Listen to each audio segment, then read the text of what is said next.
सो है गाइस, स्वागत आपका एक बार फिर से आप ही के यूट्यूब चैनल में। और आज की इस वीडियो में बात करेंगे भाई IREDA, Indian renewable energy development agency limited को लेकर। ठीक है, तो इस स्टॉक के अंदर प्रीवियस ट्रेडिंग सेशन के दौरान जो स्टॉक है वो हल्की फुल्की करेक्शन में हमें दिखाई दी है। ठीक है, क्लोजिंग जो हुई है वो 0.05% की गिरावट के साथ। लेकिन इसको लेकर परेशान नहीं होना। जो लॉन्ग टर्म निवेशक है वो अपनी होल्डिंग यहाँ पर लॉन्ग टर्म के लिए बनाए रख सकते हैं, और जो शॉर्ट टर्म वाले हैं उन्हें लेवल्स के ऊपर फोकस करना चाहिए भाई।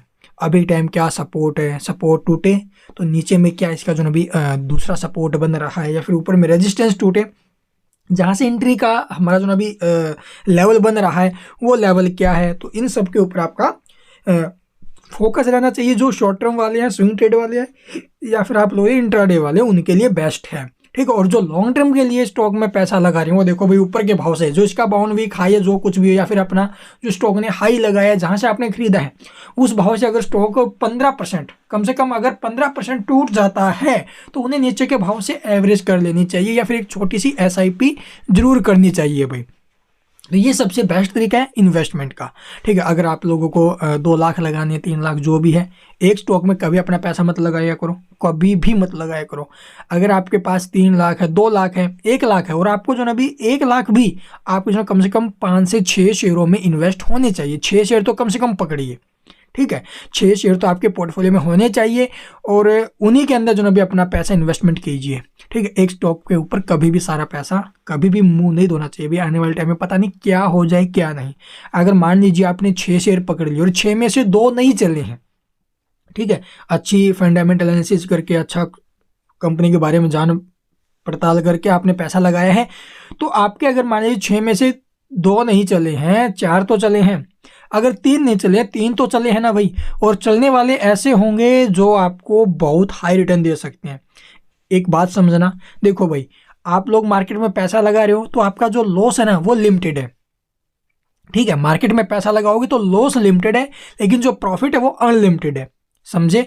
अगर आपको मान लीजिए आपने 50,000 रुपये लगाए हैं, ठीक है, तो आपका जो लॉस है ना वो लिमिटेड है भाई। इसके अंदर लिमिटेड कैसे है कि आपको 50,000 से ज़्यादा नुकसान नहीं हो सकता, ये लिमिटेड है। अगर कंपनी मान लीजिए सारी कंपनियों में आपने 5-6 कंपनियों में जो पैसा लगाया 50,000 रुपये, वो जीरो हो जाती है, ठीक है, डिलीट हो जाके, तो आपका लिमिटेड है भाई लॉस। तो 50,000 का होना लिमिटेड है वो तो। लेकिन अगर प्रॉफिट्स की बात की जाए ना तो 50,000 के आपके 1 करोड़ भी बन जाए, ठीक है, तो वो तो देखो भाई अनलिमिटेड है। तो प्रॉफिट्स अनलिमिटेड है मार्केट के अंदर, ये दिमाग में अपनी बात बैठा लीजिए। इसलिए बोल रहा हूँ भाई, इन्वेस्टमेंट करो तो अच्छी कंपनियों के पोर्टफोलियो बनाइए। ठीक है, 8-10 कंपनियां जो ना पिक कीजिए, उनके ऊपर अच्छी रिसर्च कीजिए, उसके बाद उन शेयरों में पैसा लगाइए।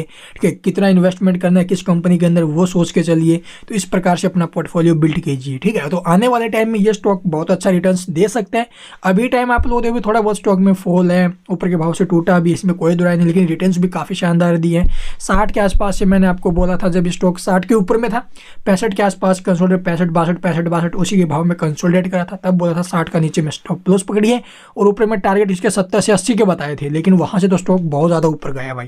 तो इसके और भी ऊपर जाने की संभावना है। तो चलिए आप देखते भी, देखो लॉन्ग टर्म वाले लॉन्ग टर्म के लिए चल सकते हैं, और रही बात जिनके शॉर्ट टर्म में जिन्होंने पैसा लगाना है उनके लिए क्या बेस्ट लेवल रहने वाले हैं, कल के लिए क्या रहेंगे लेवल, वो जान लेते डिटेल में। तो यहाँ पर आप लोग देखो जो डाटा देखने को मिला अभी 110 रुपये के आसपास इसकी प्रीवियस क्लोजिंग थी। ओपन 111.30, हाई 111.80, स्टॉक नीचे में आया अभी 108 रुपये 25 पैसे, और क्लोजिंग इसकी हुई है 109 रुपये 85 पैसे के भाव में। ठीक, हल्की फुल्की करेक्शन के साथ। ऐसे में मार्केट प्राइस के ऊपर एक 62,427 क्वांटिटी का एक सेल ऑर्डर आया हुआ है, जो कि है तो एक नेगेटिव संख्या। डिलीवरी पोजीशन की अगर बात की जाए तो ये ठीक ठाक उठते हुए नजर आई, 39% के आसपास, यानी गिरावट में माल खरीदा गया है। तो चलिए अब देखते हैं इसका चार्ट। तो यहाँ पर आप लोग देखो भी, इसको लेकर मैंने पहले भी वीडियोस बनाए हैं, वहाँ पर भी सपोर्ट वगैरह आपको बताए थे भी। अभी टाइम जो सपोर्ट है देखो भी, जो इंट्राडे वाले हैं, शॉर्ट टर्म वालों के लिए 101 रुपये 80 पैसे का सपोर्ट है। और रही बात इंट्राडे वाले हैं, उनके लिए बेस्ट रहेगा अभी 108 रुपये 35 पैसे के। जो फ्रेश एंट्री के बारे में सोच रहे हैं तो 112 रुपये के लेवल को ब्रेक होने दीजिए भाई। सॉरी, 112 नहीं, 183 के 183 को अगर स्टॉक ब्रेक करके सस्टेन करता है तो स्टॉक के 120 प्लस निकलने के चांस बने हुए हैं। ठीक है, तो 183 को ब्रेक करके सस्टेन करे तो 108.35 का नीचे में स्टॉप लॉस पकड़िए, और टारगेट इसके ऊपर में हो सकते हैं 120 प्लस के। तो ये इसके लेवल्स रहेंगे, इनके ऊपर फोकस कीजिए। आई होप आपको वीडियो पसंद आई होगी। वीडियो पसंद है लाइक कीजिए, चैनल को सब्सक्राइब नहीं किया तो अभी सब्सक्राइब करना मत भूलना, ताकि स्टॉक रिगार्डिंग कोई भी खबर आपसे मिस ना हो। Thank you for watching the video.